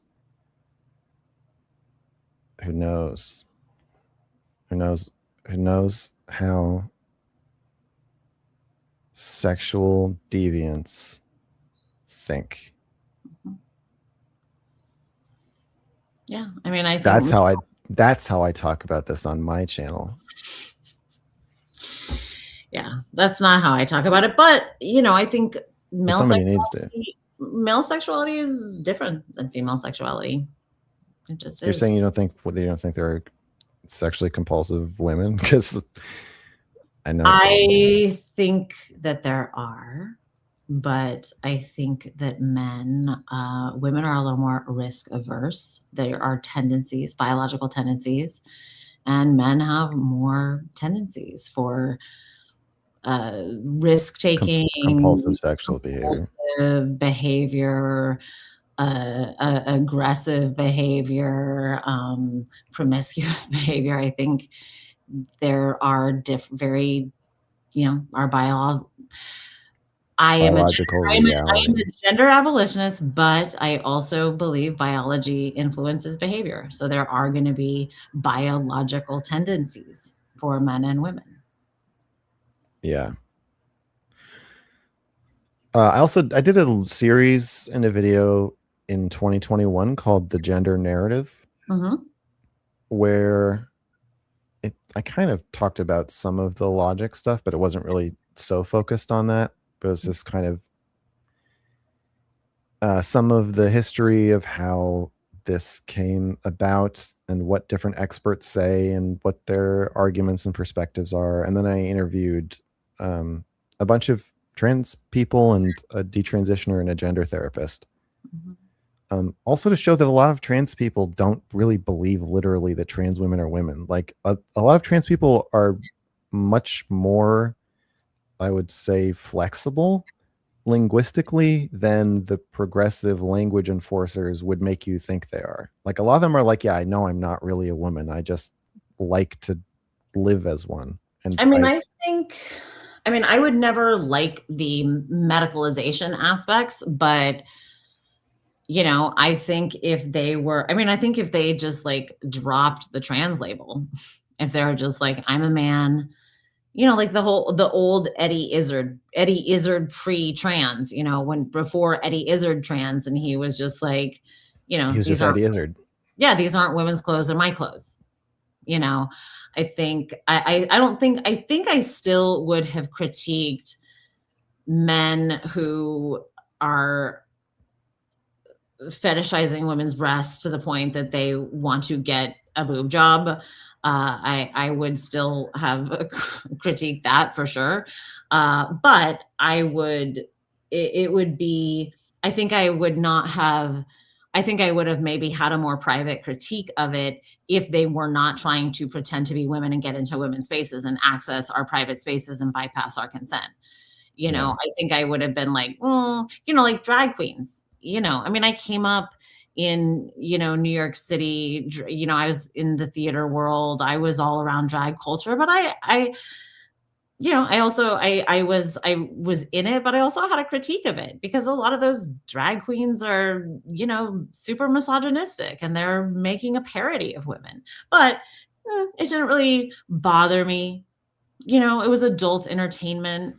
Well, it's different. It's different from misogyny is different from like a philosophical assertion that I'm allowed to box you or go to prison with you, you know? Yeah, exactly. So I don't think I would be doing this work if we all just agreed, these are men with various levels of fetish who are taking it to extreme body modification. The gaslighting is part of what is pulling you into it. Yeah, absolutely. The mass gaslighting. The fact that, like, what's insane to me, like, people will call me a grifter. I mean, it's not like even like I make like pittance from this, but like what's hilarious is that if I am a grifter is where I'm going with this, then you have helped me make money by finding clearer and clearer ways of saying that men are men and that there is enough of a mass gaslighting situation that people are tuning into me because they're just like refreshed. They're just like, oh my God, she's just like saying it. She's just like saying it that men are men. She's just not participating in the friggin' like cult jargon that you're supposed to say. She's just saying it. And people will tell me like, you're very articulate. And I'm like, I'm just saying You're just men saying men are men in more and more complex ways. I'm just saying men are men. I have an excellent education, but like nothing I'm saying really takes an education. It just takes courage. You're using the skills of an education to think like a 6-year-old. Like yeah. that the logic is really simple. Yeah, the logic is really simple. And more than an education, I think I just have courage. And I think people are refreshed. I think they're just refreshed that, I care more about women and girls than I care about grown men threatening me online. I would say that my approach to this also is would you say that you villainize these men? I would say, well, I think what people yeah, I would say that I villainize their behavior. So I don't. I villainize their, well, I'm saying basically, you've heard me speak. I say, oh yeah, I'm naming your behavior as predatory. If you don't want to be called a predator, don't do predatory behavior. That it's very simple. I'm not talking about identity. If I'm talking about identity, I'm talking about an ideology. So when I'm talking about trans, I'm talking about an ideology.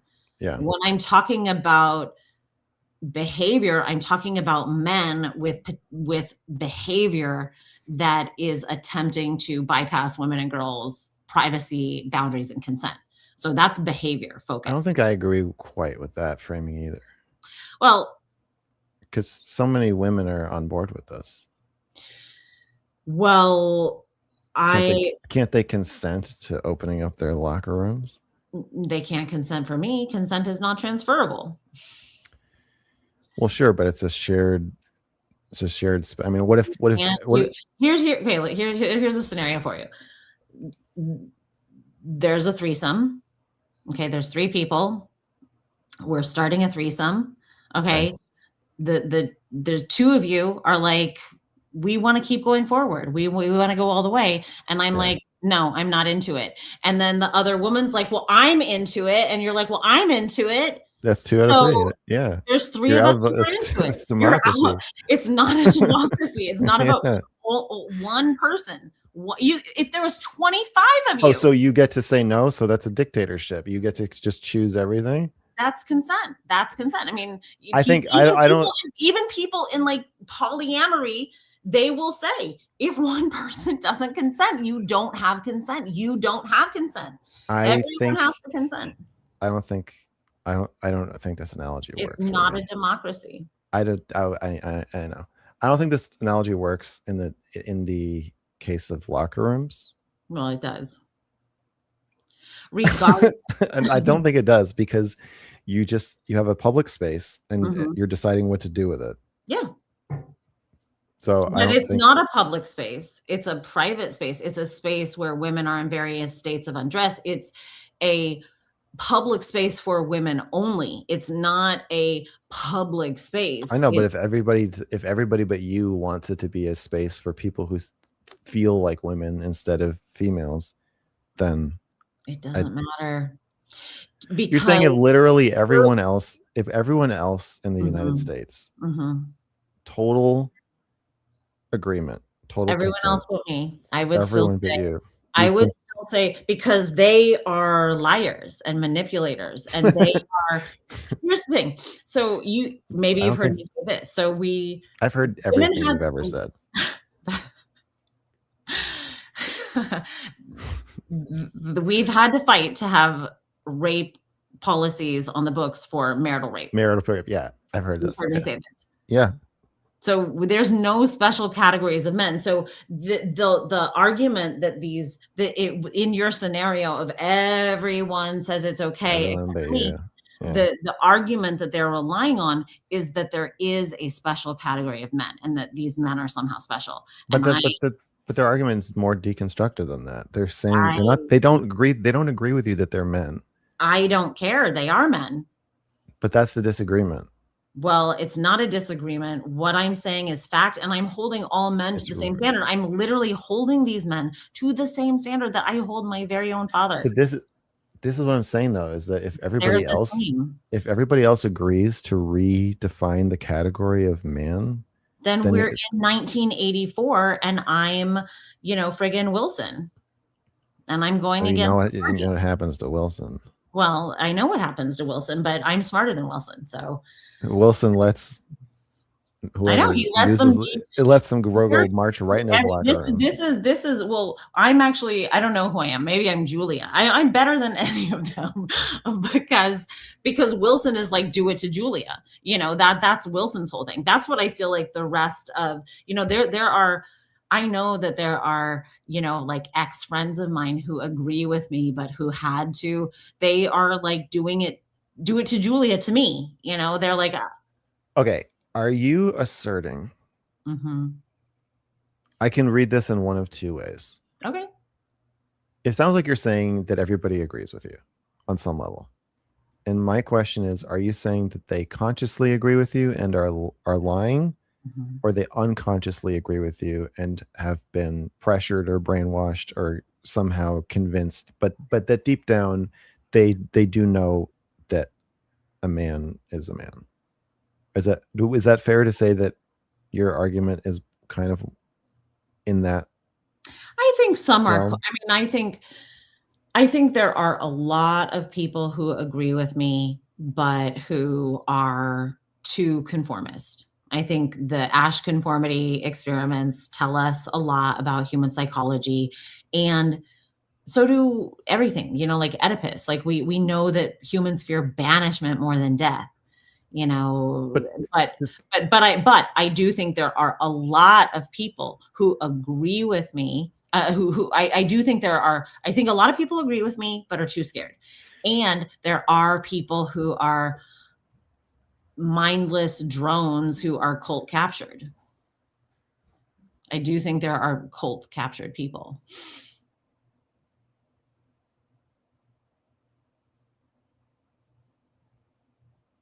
it's a cult captured person. Do they secretly agree with you? I'm asking, is there a point at which you would recognize a genuine redefinition of the word man in someone else's brain, or no? Well, okay, like when I look at Scientologists, do some of them truly believe in body thetans? Did the what's the Heaven's Gate cult? Did they really believe they were going to planet Zoltan or wherever they thought they were going? Yeah, I think some of them did, because people are stupid and we know how to use psychology to manipulate people. But when That's the belief, I guess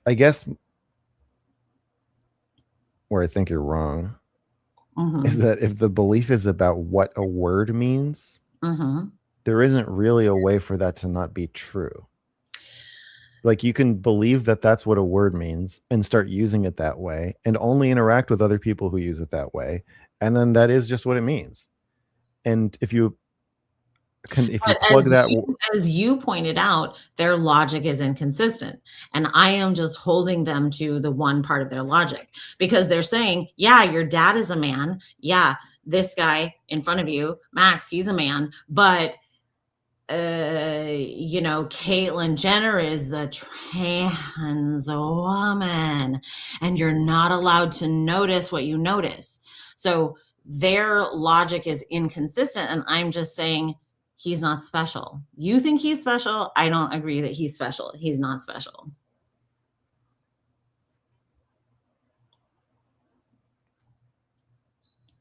I also made a video called "The Logic of Gender Identity." Hmm. I'll have That to I go watch that. Yeah, I should have told you about that one instead of the other one. I saw I remember way back when you interviewed me, I did watch your interview with Holly Lawford Smith, correct? Yeah. Yeah, that was a good interview. Yeah. I've had some good gender critical conversations. Yeah. We're pretty, I do think I bet we make for good interviews because we're, courageous. We're willing to stick our head above the parapet. And, I'm sure you've probably gotten it too, but yeah, like I've gotten death threats and people have known where I lived and said, I'll be seeing you there soon. They're I don't get threats about this. crazy. I get threats. I don't get threats about this though. Yeah. I've gotten some people asking me to detrans them. Oh, I was gonna Oh say that. yeah, I yeah, think you've got I you. think that's That's in happening with you well, in yeah, real time. yeah, in Like real time. right And now. I think what I think that people don't understand is you don't know how many boys I have who have trans themselves, who are in my DMs being like, Those are perverts. "But I am one of the good ones." Those are perverts. They are getting sexual gratification from those messages. Well, I've said there's a very clear way that you cannot be one of the bad ones. So if you don't wanna be one of the bad That ones. when you say that to them, they like that. I'm just that using my my biologically male brain, I can sense perversion, and those are perverts. They probably are. Yeah. They probably are. But I'm very excited about my conversation with this young woman because I think she, like you said, I think she wants to be talked out of it. She wants to be talked out of it. She very clearly wants to be talked out of it. Yeah. So you have had people come to you to talk you out of it? Yeah. Yeah. Saying, will you talk to me, try to tell me not to do this? One person was like, I'm about to inject testosterone into myself. Will you convince me not to? But I said no. That was probably wise. Yeah. I mean, in the sense that they were putting way too much, they were giving you a lot of authority that was not safe. Yeah. Doesn't seem ethical for me to engage with that. Yeah. Yeah. I do block minors. I haven't had a lot from minors, but every once in a while I do. I'll say, you can ask a question in the comments, but you can't private message me. No, yeah, I do the same thing. No secrets with minors. No private. I actually my inbox for people to message me is all public. I don't really have private communications with anyone That's for smart. this reason, that I just think it's kind of an abuse of power, and then they could be kids. Yeah, that's fine. Well, that's why with this young woman who I'm talking to, I've told her she will write me things privately and then I respond publicly. And everyone can see what I said. Yeah.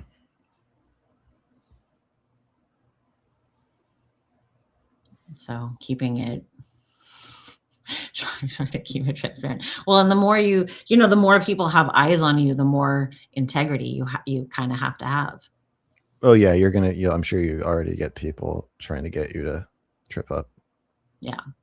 Well, they mainly they just love to be like, she's not a psychologist. Mm-hmm. Mm-hmm. Yep. No, that's true. That's a Accurate. compliment these days. Which it tickles me now because they just they're always trying to discredit. Well, this has been kind of fascinating. I mean, You're exhausted. Yeah, I mean, what I appreciate again is one, I'm happy and curious that you have taken on Oregon State. I find that commendable, and I'm glad, for whatever reason, you decided to investigate this. I'm glad you continued to follow through with it.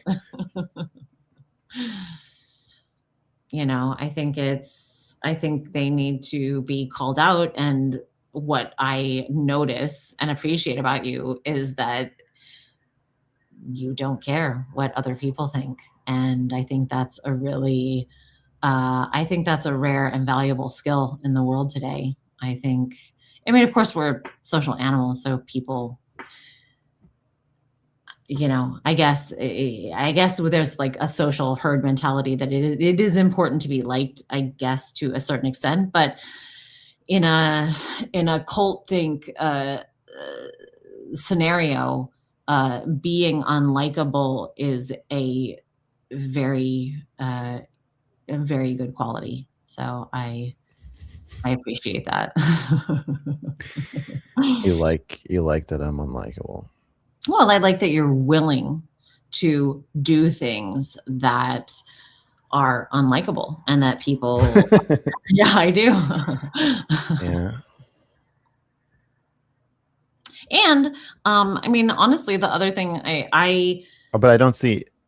I was frustrated by the semantic stuff, but what I appreciated is that you were willing to name it, and you were paying attention to me, so you're paying attention to my reactions, and before I said something, you were naming my reactions, giving me an opportunity to clarify what I thought, and also to share my feelings into the space. So I found that refreshing.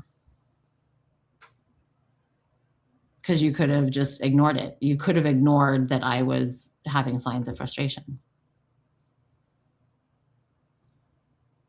Well, I wouldn't do that. I find that refreshing about you. I find you refreshing too. um so what else are you working on? What's your, what do you have a passion? You know, is this is your channel part of what you're passionate about? Yeah. My work Mm-hmm. Substack.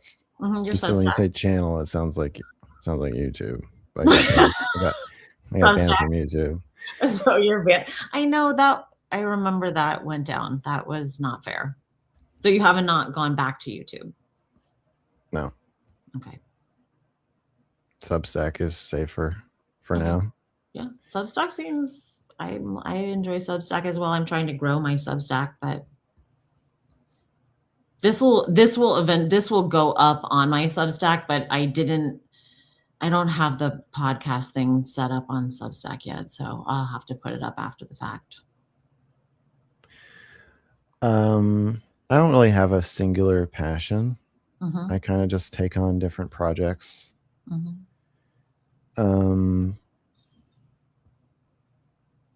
I am working on a documentary. That's kind of my biggest project. About all the projects I'm working on are kind of the same project, but just in different kind of wearing different clothes, different genders. Okay. Mm-hmm. Go on. Mm-hmm.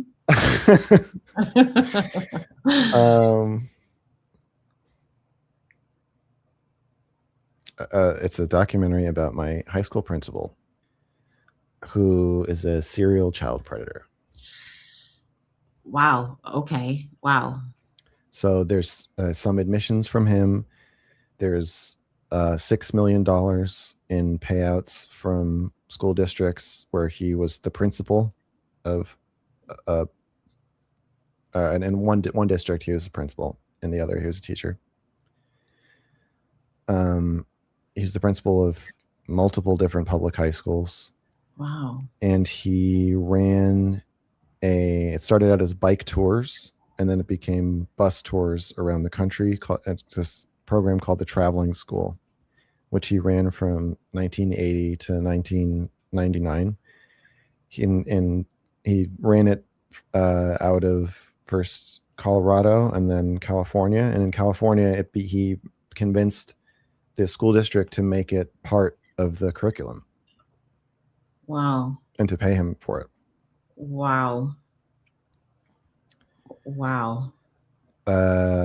Sexually interested in prepubescent boys or underdeveloped teen boys. Wow. And when he was my principal, this was in 2002, it came out that he was grooming, or he was accused of inviting a student into his hot tub and asking the student to lift his shirt so he could look at his body and reassure him. And he freely admitted to doing this. And the superintendent's response was to give him a warning and say, don't do that again. And then word of this response got out, and then there was some controversy. He was placed on administrative leave, and then he'd only worked at my school for 4 months at this point, 4 or 5 months. And then there was this huge uproar in his defense. Students, teachers, 500 students, and many teachers signed a petition demanding that he be reinstated. Teachers and parents demonstrated outside of the school with picket signs demanding that he be reinstated. This is how grooming functions. The book on grooming that I'll tell you about has to do with grooming parents, grooming institutions, and you're all the students who he's not targeting. Yeah, and so when he first came to the school, he started taking the first thing he did was start doing a lot of his traveling school exercises and brainwashing stuff is based in Est. And so when he started a new school, he would take the teachers on a trip or do exercises with them, personal growth exercises that would make them loyal to him. And so in a very short time, he was able to get a town full of people basically Wow. to protest against the victim. Victims. That's insane.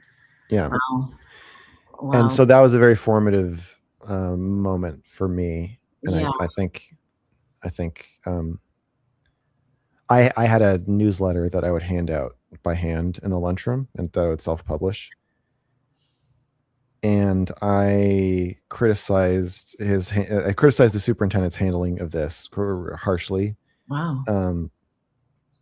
Among other things, it was also like a dual issue about this and racism, race relations at the school, and I was suspended. And in part, they told me I was suspended because the joke I made was sexually harassing this Steve Myers, this principal. Mm-hmm. You were the harasser. Yeah, I started the issue by saying that I was going to break up with him, and that if I knew he was a pedophile, I never would have started dating him in the first place.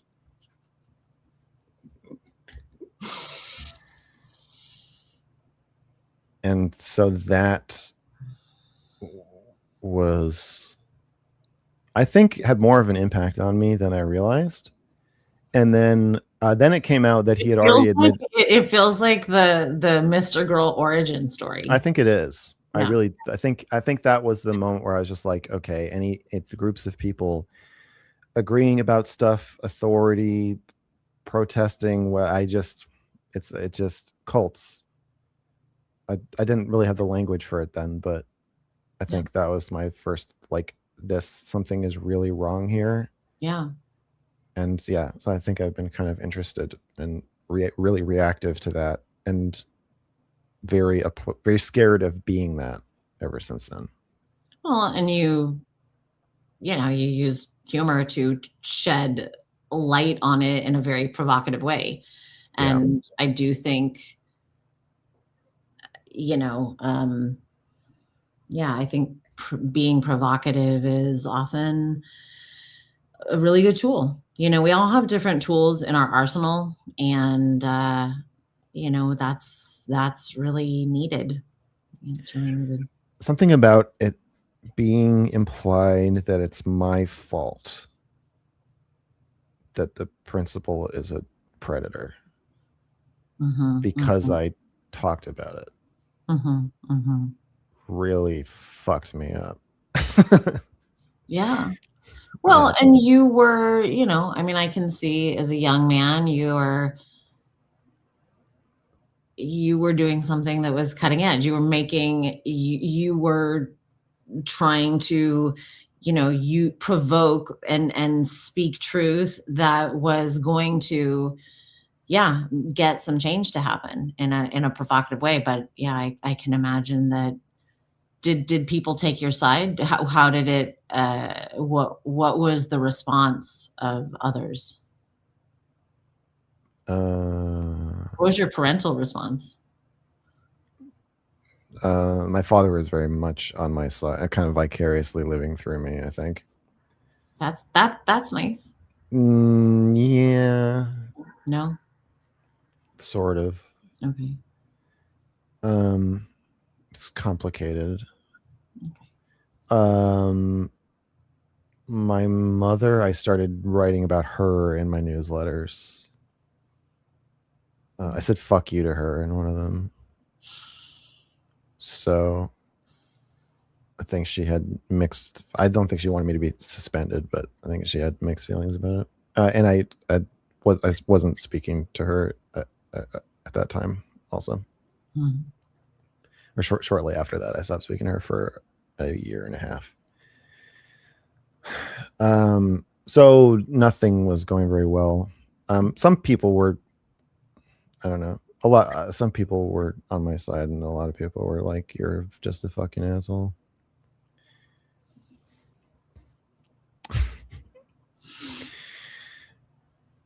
And then it came out that he had admitted to, in a police interview years prior that had been private, he had admitted to sexual encounters with 2 teen boys that were not prosecutable because they didn't have witnesses, or didn't have victims. He just told the police, like, yes, I molested a couple boys, but they didn't have anyone who like was there and wanted to press charges. So then everybody reversed their positions, and they were like, oh, actually, okay, oops, this was bad. And I thought that would be the end of his career, and it wasn't. He just kept teaching at schools until 2018. Wow. With more complaints. This is very, the Jerry Sadesky story. Yeah. Yeah. It's very much, there's a lot of similarities. Yeah. More victims, more complaints. Mm-hmm. So I've been working on that for on and off for 2 years, and it's basically done. I'm submitting it now. Yay. That's very exciting. I also think the universe is a black hole. What do you mean? I think the universe is a black hole, literally. You mean you think that the universe is dark matter, and we're instead of an expanding universe, you think we're getting... No, I think the universe looks like it's expanding because it's a black hole. Mm-hmm, mm-hmm. I think this is very what gives you joy about thinking this?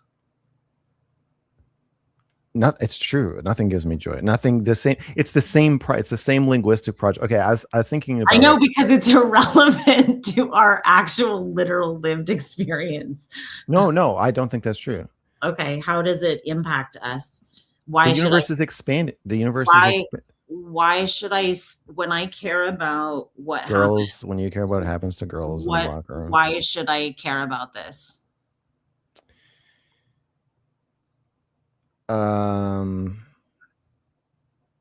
Because if you care about reality, I thought you were fucking Ms. Reality. I guess not. I think you're living in a delusion. I'm smashing your projections on me. No. Okay, that your projections are alive and well, apparently. Yes. Okay. They're not smashable. Okay. You'll find. Okay. It's the same problem to me. It's the same problem. So you have, I was thinking about this yesterday. You have this network of ideas, of words. Mm-hmm. There was one sentence. I'm not going to be able to think Earth is flat, by the way. No. My black hole theory is what happens if you follow. I don't loathe men. I just saw that as a comment. I talk about good men all the time, but go on. I told my audience I was doing this interview, and I apologize for their behavior. I'm not reading the chat, but if I apologize. I haven't been reading. I mostly haven't, but I was like, what? I don't loathe men. That I don't. I bet I could probably guess who said that. I don't want them in my friggin' locker room, but I don't loathe them. Are you okay with them being in your chat? Yeah, they can be in my chat. They have tons of Okay. yeah, I had men in I had a private Zoom last night and there was men there. No, I don't think the Earth is flat. I think if you take Some kind of interesting thinkers think that it is. well, they're stupid. I think Well, if you take relativity, mhm, Einstein's theory of general relativity, to mhm, its logical, uncompromising, radical conclusion, I think you're mhm. forced to define the universe as a black hole interior. So it's not an additive theory of like, oh, what if we did that? I think it is the only answer to the riddle of why the universe is expanding. Okay, but But why? why would I spend time contemplating that? Um, because to me, it's the same. It's the same problem. It's the gender problem. It's the same thing. So you have a system. I can't. There's one. There's one. No one is in danger if I don't address this issue, no one is endangered. Like if I don't address the black hole universe, nothing did. Oh, Amy, Mhm. this issue is every issue. Okay. Do you So think we went to the moon? yeah, I'm telling you that it's not an added. It's not like a conspiracy theory. Well, I mean, I kind of don't think It's we a. went to the moon. What, you think we haven't been to the moon? I don't think we went to the moon.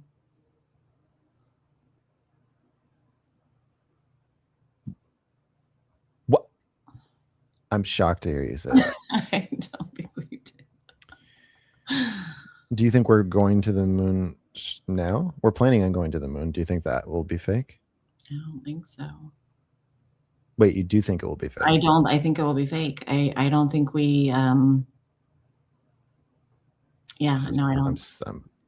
I'm glad you're saying this. But it doesn't matter. I mean, No, it does matter. And this is not just a theory about cosmology or the universe. This is a theory about the government, about the press, about mhm, NASA. I mean, this is mhm.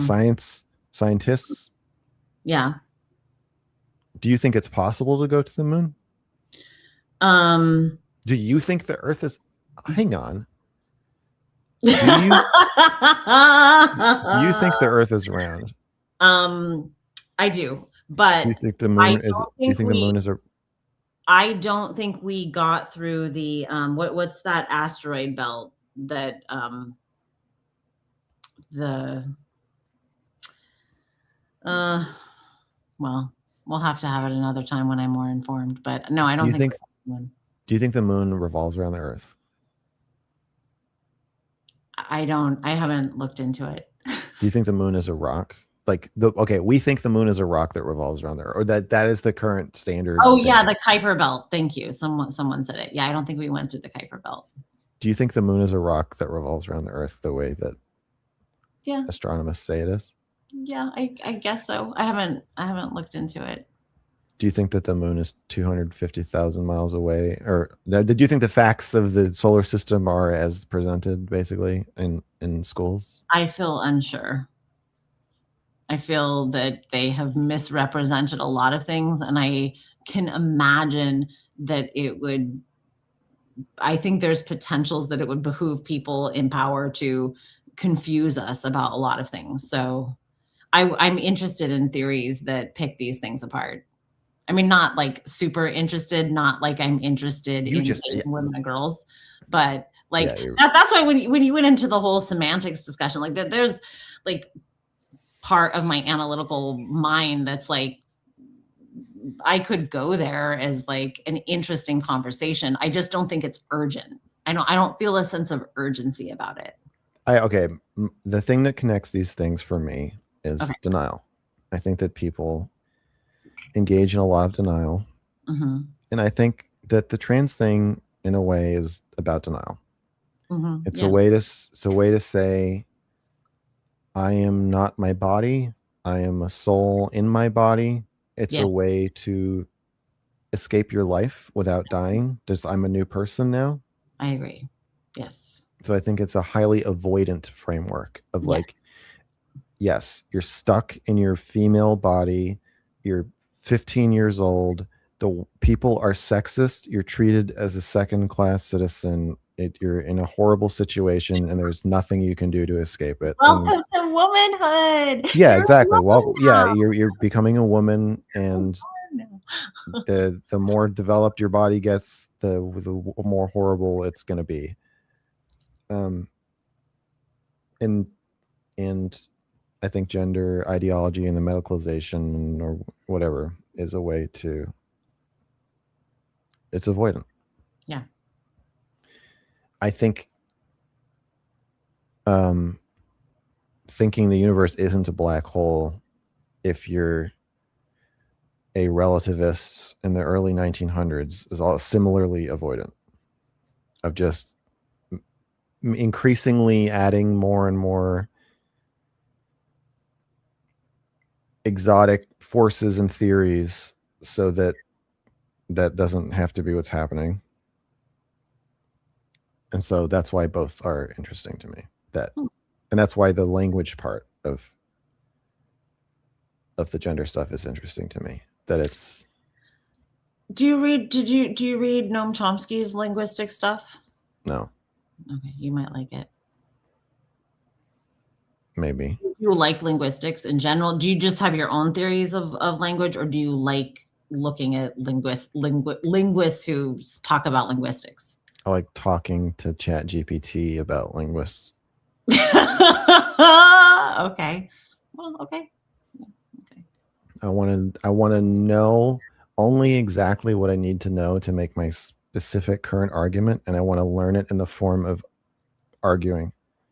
So I really like talking to AI for this reason. Yeah, I mean, I find it, well, sometimes I find it useful. But I find it more useful for like things that I want it to do research for me. Like go research how many, whatever, how many men are in women's prisons. Do my research. Come back with articles. Yeah. It's good for that. Yeah. Well, you don't think we went to the moon? I'm not really. No. Are you attached? Like, is it a strong belief, or is it? I feel highly skeptical. And when obviously I don't know a lot about it, but when audience member said something about the Kuiper Belt, and then I was like, oh yeah, that's like I watched someone talking about how we couldn't go through, and then the fact that they've lost the technology, that we had the technology and then they lost the technology, and that someone called up on a landline and talked to someone on the moon from a landline, the president talk to the moon people from a landline. Like there's just some like weirdnesses. And then I watched that. Have you ever seen the documentary Room? I think it's called Room 239. It's a really interesting. Room 237 about Stanley Kubrick. Yeah, 237. Yeah. I got it wrong. 237. Yeah. Van Allen belt. That's what it is. The Van Allen belt. That's actually accurate. That's the Kuiper belt is wrong. It's the Van Allen belt. Someone else just said that in the chat. Okay. It's the Van Allen belt. But when I heard people talking about that, I was like, that makes a lot of sense. And also it just makes a lot of sense that we didn't have the technology, and why would we lose the technology if we had the technology? That makes no sense to me. Yeah, there's just a lot of things that feels like there's a lot of reasons why the government might make that up. Like there's a lot of reasons why they would make up that happened. There's a lot of reasons why it's useful that they put out a big publicity campaign about that. So that's why but I'm not like attached to it, because there's no. So if you found out that we did go to the moon, I would be like, okay, then I guess we did. I'm completely shocked that you're saying this. Yeah, well. And floored. And flabbergasted. Well, you think the universe is a black hole? No, I know the universe is a black hole. Okay. Well, it is, to me, like, these things are interesting mind exercises, but I don't have a sense of urgency about it. I don't have a need. Like I said, yes, if you showed me, you know what, it is true, and there was some weirdness, and the this is how we got through the Van Allen belt, and this is why we haven't been back. I feel like I would, like, okay, I guess so. Huh. But I feel a little skeptical. I definitely feel skeptical. And I feel like this rabbit hole, frankly, this rabbit hole, COVID, there's a lot of things that have increased my level of skepticism. And I feel like it's just healthy to have a good amount of skepticism about a lot of things. About the government lying about stuff? Yeah. Yeah. Like I, started delving into some MK Ultra rabbit holes, and yeah, I mean, I think there's stuff worthy of skepticism, and there's definitely things that are, yeah, I think there's reasons why governments try to control their population, and I think there's a lot of theatrics, and there's a lot of this is why I talk about instincts, because I think there are people who have a vested interest in co-opting those instincts For control? and hijacking those instincts. Yeah, for control, for money, for making money and power. I don't see any villains in the whole gender thing. Or even No, you don't. You no, don't see the I don't even. opening. You don't see the opening of new markets that are on children's bodies. You don't I see see it's system. you don't see a lot of vulture capitalism happening. I mean, would you say there were villains in the opioid crisis?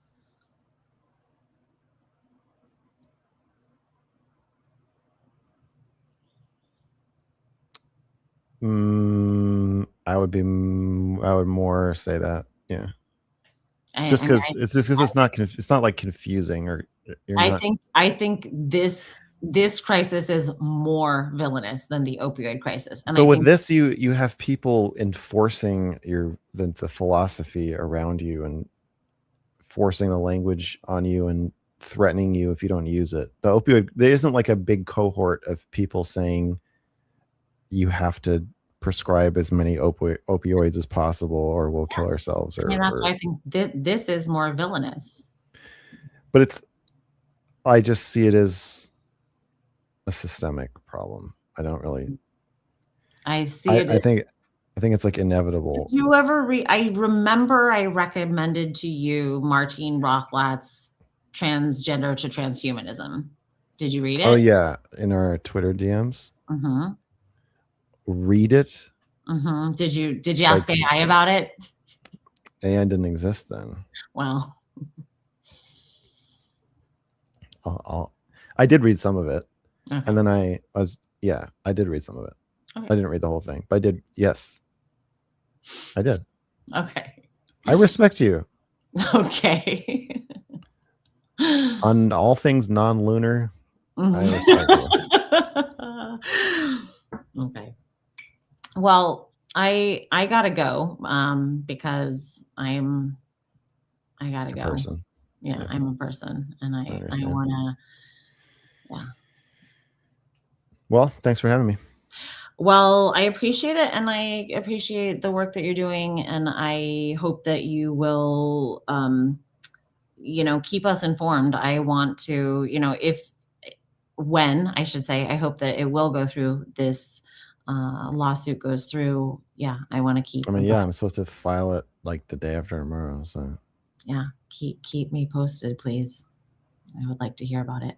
Okay, I will. Yeah.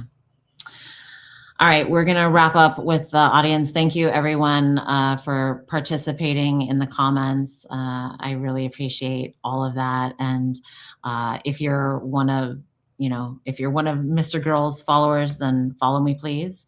And if you're part of my audience, I think it's worthy to go and look at his stuff, especially on his Substack, Mr. Girl, and especially his stuff on gender. And he has a really great interview with Jamie Reed.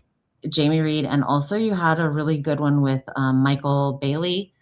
Oh yeah. Where you kind of poke him a little bit, which was really, it was a fun interview to watch. All right, I'm going to close this out and just give me 1 second. So thanks, Goodbye, everyone. horses. Yeah, goodbye, everyone. Bye. And